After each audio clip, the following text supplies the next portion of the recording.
नाही, जो मतदार यादीमध्ये यायला पात्र आहे ते नाव वाढणार ना, का जो पात्र आहे त्याला सुद्धा बाजूला. महाराष्ट्रात महाविकास आघाडी तीच कॅसेट वाजवली, तीच कॅसेट नव्याने राहुल गांधी सुप्रियाजी आणि संजय राऊतांना बाजूला बसून वाजवत आहेत.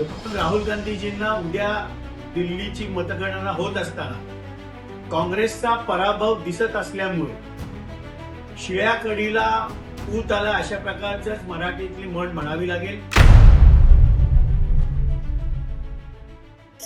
कुठं वाढली नाही, 5 लाख वोटर्स एका गावात एका जिल्ह्यात का कुठं काय तिथं वाढले. मग आता जे संज्ञा नाही, जो मतदार यादीमध्ये यायला पात्र आहे ते नाव वाढणार ना, का जो पात्र आहे त्याला सुद्धा बाजूला ठेवायचं. आणि आपल्या ही ऑन गोईंग प्रोसेस आहे. वेळोवेळी मतदार याद्याचं आपण त्याचं अवलोकन करतो आणि जे पात्र आहेत मतदार व्हायला त्यांची नावं समाविष्ट करत असतो. जे लोक मयत झालेले आहेत त्यांची नावं डिलीट करत असतो. ही ऑन गोईंग प्रोसिजर आहे, याच्यात वेगळं काही नाही. उपस्थित केलाय 2019 ते 2024 32 लाख नव्या मतदारांची नोंद झाली आणि लोकसभा ते विधानसभा या 5 वर्षात 32 लाख आणि 5 वर्षात 36 लाख. हा मतदाता आला कुठून, एवढा मतदाता वाढला? त्यांना जर शंका असेल तर त्यांनी केंद्रीय निवडणूक आयोगाकडे जावं, राज्य निवडणूक आयोगाकडे जावं. ज्या मतदारांवर त्यांचा आक्षेप आहे त्यांची नावं द्यावीत, त्यांचे डिटेल्स द्यावेत. सरकार निवडणूक आयोगाचा अधिकारी निवडणूक आयोग त्याच्यामध्ये लक्ष घालेल, चौकशी करेल. मोघम आरोप करण्यापेक्षा किती संख्येच्या लोकांवर त्यांचा आक्षेप आहे ती संख्या जर राज्य निवडणूक आयोग किंवा केंद्रीय निवडणूक आयोगाकडे त्यांनी दिली तर निवडणूक आयोग त्याची दखल घेईल. मला वाटतं तीच कॅसेट रिवाइंड करण्याचं काम सुरू आहे. महाराष्ट्रात महाविकास आघाडी तीच कॅसेट वाजवली, तीच कॅसेट नव्याने राहुल गांधी सुप्रियाजी आणि संजय राऊतांना बाजूला बसून वाजवत आहेत. मला वाटतं राजकारणातला पोरकटपणा या निमित्तानं दिसून येतोय.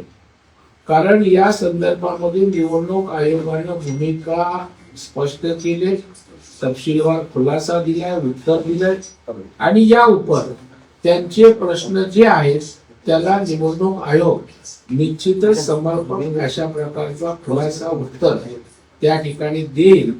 साफ म्हणत भुई थोपटण्याचा प्रकार आहे. त्यांना सूर सापडत नाही, दिशा सापडत नाही. पक्षाची वाताहत होते त्याकडे लक्ष देऊन पुन्हा उभं राहायची हिंमत अवसान गळालेला आहे. आणि त्याच्यामुळे आता ईव्हीएम तेच विषय त्याच कॅसेट पुन्हा वाजवण्याचा त्यांचा प्रयत्न आहे. आता लोकांना तुमच्या या नौटंकीची सवय झाली आहे. लोक सिरियसली तुमच्या या विषयाला घेत नाही, घेणार नाही. संजय देशमुख बोलतात की महाराष्ट्राचा जो हा पॅटर्न आहे वाढलेल्या मतदारांचा आधी बदललेल्या निकालाचा दिल्लीत सुद्धा दिसतो. दिल्लीचा पराभव दिसतो. मला वाटतं दिल्लीतला पराभव त्या ठिकाणी स्पष्ट त्यांना दिसतोय आणि पराभवाची मानसिकता आत्ताच करून त्याचं विश्लेषण त्या ठिकाणी करण्यासाठी ग्राउंड बनवण्याचा हा प्रयत्न आहे. म्हणजे अगोदर आम्ही बोललो होतो ते खरं झालं अशा प्रकारचं नॅरेटिव्ह सेट करण्याचा प्रयत्न आहे.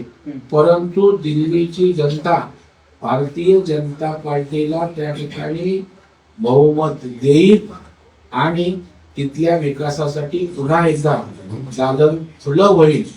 संजय राऊत, राहुल गांधी यांना अपयश दिसतंय. संजय राऊतांचा तर पक्षच नाही, तिथे उमेदवारच नाही. परंतु उरलं सुद्धा अस्तित्व काँग्रेस याचं संपुष्टात येईल. त्यामुळे अगोदरच पूर्वतयारी उद्याच्या विश्लेषणाची आज त्यांनी सुरू केली. नुकतीच लोकसभेतील विरोधी पक्षनेते श्री राहुल गांधी, त्याचप्रमाणे शिवसेनेचे नेते संजयजी राऊत आणि राष्ट्रवादी शरदचंद्र पवार गटाच्या लोकसभेतील नेत्या सुप्रियाताई सुळे यांची संयुक्त पत्रकार परिषद बघितली. आणि खास करून राहुल गांधीजींना उद्या दिल्लीची मतगणना होत असताना काँग्रेसचा पराभव दिसत असल्यामुळे शिळ्या कढीला ऊत आला अशा प्रकारचंच मराठीतली म्हण म्हणावी लागेल. लोकसभेच्या घवघवीत यशानंतर महाराष्ट्रामध्ये 31 खासदार निवडून आल्यानंतर कधीही मतदार यादी सदोष आहे अशा प्रकारची पत्रकार परिषद आपण घेतली नाही.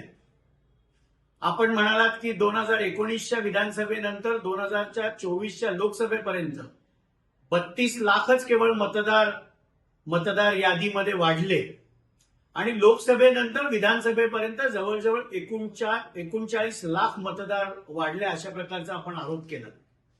पण लोकसभेनंतर मतदार नोंदणीसाठी प्रत्येक राजकीय पक्ष आणि ज्याला ज्याला विधानसभा लढायचे हा प्रत्येक कार्यकर्ता कामाला लागतो, नवीन मतदारांची नोंदणी करतो आणि त्यामध्ये काँग्रेसही कुठे मागे नव्हती, ना शिवसेना होती, ना राष्ट्रवादी काँग्रेस पार्टी शरदचंद्र पवार गट कुठे होता. आणि म्हणून वाढलेली मतदार हे नेहमीच लोकसभेनंतर विधानसभेला वाढलेले असतात. आपण हेही म्हणालात की लोकसंख्येपेक्षा मतदार जास्त आहे. भारतामध्ये कोविडमुळे दुर्दैवाने 2020चं सेन्सस झालं नाही आणि म्हणून एखाद वेळेस या आकडेवारीमध्ये तफावत असू शकते. आपण आपल्या वक्तव्यामध्ये हेही म्हणालात की मतदार यादी तोडून फोडून इकडचे मतदार तिकडे टाकले अशा प्रकारचे प्रकार देखील झाले.